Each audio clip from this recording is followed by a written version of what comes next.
बहुत पहले की बात है। एक संत अपने शिष्य के साथ एक गांव में रुके हुए थे। कुछ ही दिनों में संत की ख्याति आसपास के क्षेत्र में फैल गई। अब उनके प्रवचन सुनने और दर्शन करने के लिए दूर दूर से लोग आने लगे। ये देखकर उसी गांव का एक अन्य पंडित परेशान हो गया। उसे लगने लगा कि इस संत की वजह से मेरे भक्त कम हो जाएंगे, मेरा जीवन यापन कैसे होगा। पंडित ने संत का दुष्प्रचार करना शुरू कर दिया। वह लोगों के सामने उस संत की बुराई करता था।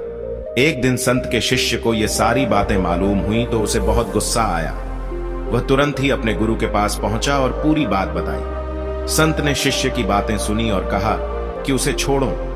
अगर मैं उस पंडित से वाद विवाद करूंगा तो इससे ये सब बातें फैलना बंद नहीं होंगी, इसीलिए उसकी बातें पर ध्यान नहीं देना चाहिए। संत ने देखा कि शिष्य का क्रोध शांत नहीं हुआ है। तब उन्होंने कहा कि जब जंगल का हाथी गांव में आता है तो उसे देखकर सभी कुत्ते भौंकने लगते हैं, लेकिन हाथी पर इसका कोई असर नहीं होता है। हाथी अपनी मस्त चाल चलते रहता है। कुत्ते भौंकते हुए थक जाते हैं और वापस अपने इलाके की ओर भाग जाते हैं। हमें भी अपनी बुराई करने वालों के साथ इसी तरह पेश आना चाहिए। हमें सिर्फ अपना काम ईमानदारी से करना चाहिए और सत्य के मार्ग पर आगे बढ़ते रहना चाहिए।